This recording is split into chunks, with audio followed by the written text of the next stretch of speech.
Belum pernah melihat wortel yang aneh seperti ini. Sang pemburu hanya beberapa gigitan, berubah menjadi keledai. Sang pemburu benar-benar ketakutan. Namun rasa lapar yang kuat membuatnya tetap makan. Kemudian dia pergi ke kebun wortel di sebelahnya. Baru saja menggigit beberapa kali, sang pemburu kembali berubah menjadi manusia.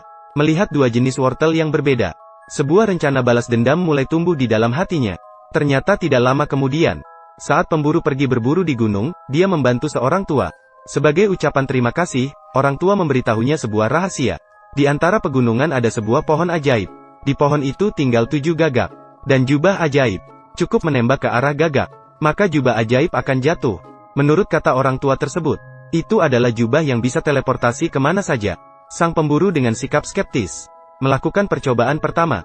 Bawa aku ke pohon sihir itu, bagaimana? Setelah perkataan selesai, dia langsung muncul di atas pohon sihir. Setelah kejadian ini, dia juga menguasai cara menggunakan jubah sihir.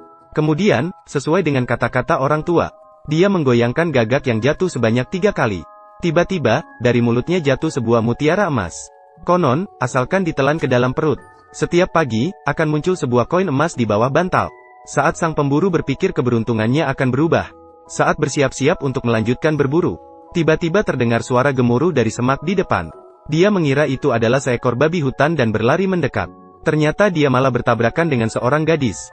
Pemburu langsung jatuh cinta pada gadis yang baru ditemuinya. Namun, dia tidak menyadari bahwa pertemuan itu sepenuhnya diatur oleh penyihir.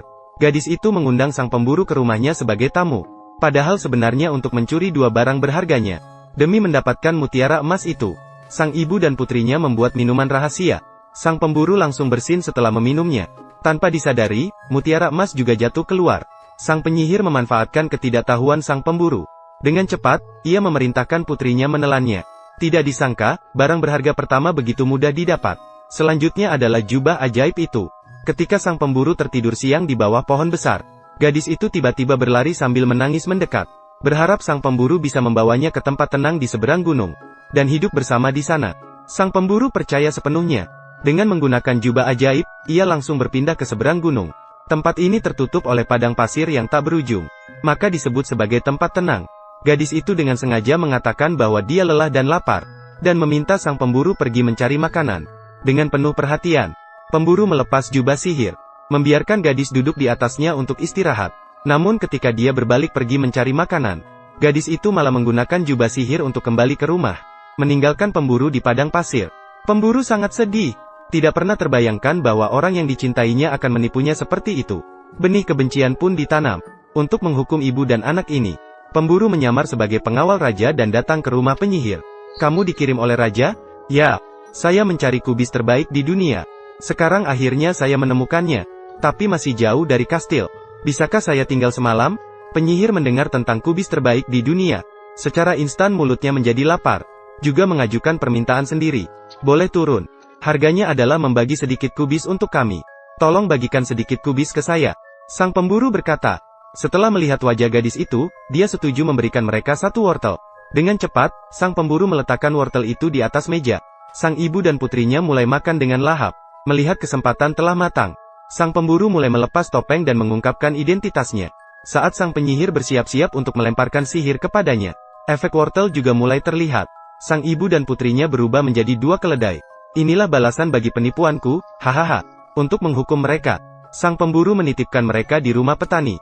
Saat berangkat, dia dengan sengaja memberikan instruksi. Keledai tua hanya boleh diberi makan sekali sehari, dan memukulnya 3 kali dengan cambuk. Sedangkan keledai kecil di sampingnya hanya perlu diberi makan seperti biasa setiap hari. Tanpa terasa, sudah hari keempat. Sang pemburu merasa hukumannya sudah cukup, lalu pergi ke rumah petani untuk melihat keadaan. Namun, dia kaget melihat petani sedang memukul keledai kecil. Sang pemburu marah dan berlari ke depan. Apakah kamu salah paham? Hanya memberi makan keledai kecil ini 3 kali. Jangan memukulnya dengan cambuk. Kamu tahu kan? Petani juga punya penjelasannya sendiri. Tapi keledai tua itu sama sekali tidak berguna. Hanya 2 hari kemudian dia mati. Akhirnya harus membiarkan keledai kecil melakukannya. Setelah itu, sang pemburu memberikan jenis kubis lain kepada keledai kecil. Gadis itu segera kembali ke wujud aslinya. Sang pemburu memang mencintai gadis itu. Bertanya apakah dia mau menjadi istrinya. Gadis itu sangat terharu. Keduanya juga memaafkan kesalahan masa lalu. Mereka hidup bahagia bersama.